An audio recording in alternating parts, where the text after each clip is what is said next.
क्या यीशु सिर्फ एक महान शिक्षक थे या वो सच में परमेश्वर के पुत्र थे? क्या उनका जन्म एक चमत्कार था या इतिहास की सबसे बड़ी योजना? आज हम जानेंगे यीशु मसीह की पूरी वास्तविक कहानी, जन्म से लेकर क्रूस तक और क्रूस से पुनरुत्थान तक। प्रियो, ये सिर्फ कहानी नहीं है, ये प्रेम, बलिदान और उद्धार की सच्चाई है। यीशु का जन्म अचानक नहीं हुआ था प्रियो। उनके आने की भविष्यवाणी सैकड़ों साल पहले से ही हो चुकी थी। भविष्यवक्ता यशायाह ने कहा था, एक कुंवारी गर्भवती होगी और पुत्र को जनेगी। और ठीक वैसा ही हुआ। हालेलुया। मरियम नाम की एक साधारण सी लड़की, जिसका विवाह यूसुफ से होने वाला था, स्वर्गदूत ने आकर कहा उनसे, मत डर, तू परमेश्वर की कृपा की पात्र हुई है। तू पुत्र जनेगी और उसका नाम यीशु रखना। हालेलुया। प्रियो, ये कोई साधारण जन्म नहीं था। यीशु का जन्म परमेश्वर की योजना का बहुत बड़ा हिस्सा था। वो एक चरनी में जन्मे, राजमहल में नहीं, क्योंकि वे राजाओं के लिए नहीं बल्कि पापियों को बचाने के लिए आए थे। हालेलुया। बचपन में यीशु बिल्कुल साधारण दिखते थे, लेकिन उनके अंदर असाधारण बुद्धि थी। जब वे 12 साल के थे, वे मंदिर में विद्वानों से बातें कर रहे थे। सब लोग उनकी समझ देखकर चकित थे, क्योंकि उन्हें पता था वे कौन हैं और क्यों आए हैं। जब यीशु 30 साल के हुए, उन्होंने लोगों के बीच सेवा शुरू की। हालेलुया। उन्होंने बीमारों को चंगा किया, अंधों को आंखें दी, लंगड़ों को चलाया और मरे हुओं को जीवित किया।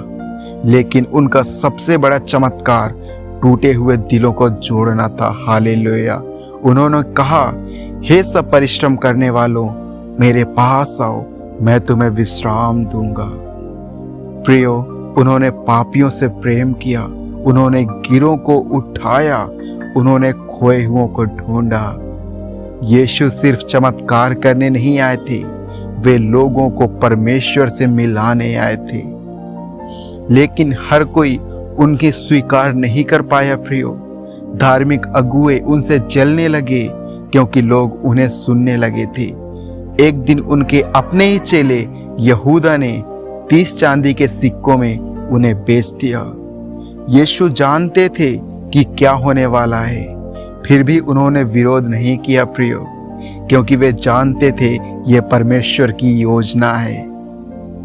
यीशु को पकड़ लिया गया, उनका मजाक उड़ाया गया, उन्हें कोड़े मारे गए, उनके सिर पर कांटों का ताज रखा गया प्रियो।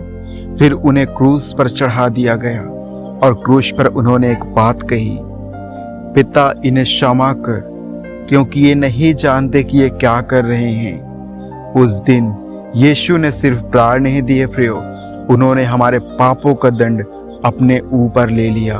उनका खून बहा ताकि हम क्षमा पा सकें। लेकिन कहानी यहाँ खत्म नहीं होती प्रियो। तीसरे दिन कब्र खाली थी। हालेलुया। यीशु मृतकों में से जी उठे थे। मौत उन्हें रोक नहीं सकी, कब्र उन्हें बांध नहीं सकी। उन्होंने साबित कर दिया वे सिर्फ मनुष्य नहीं, जीवित परमेश्वर हैं। हालेलुया। यीशु दुनिया में धर्म बनाने नहीं आए थे, वे आए थे पापियों को बचाने, टूटे दिलों को जोड़ने, खोए हुओं को घर में लाने के लिए और हमें परमेश्वर से मिलाने के लिए। उन्होंने कहा था प्रियो, मैं मार्ग हूँ, सत्य हूँ और जीवन हूँ। यीशु की कहानी सिर्फ इतिहास नहीं है, वे आज भी जिंदा हैं, क्योंकि यीशु आज भी लोगों को बदलते हैं, आज भी चंगा करते हैं, आज भी बचाते हैं।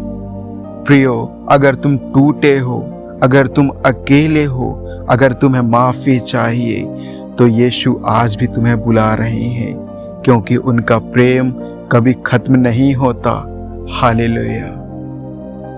प्रियो, अगर आप इस संदेश को सुन रहे हैं तो कमेंट में आमीन जरूर लिखिए। और हम यहाँ रोज परमेश्वर का वचन सुनते हैं और सीखते हैं। इस चैनल को सब्सक्राइब जरूर कर लें। जय मसीह की।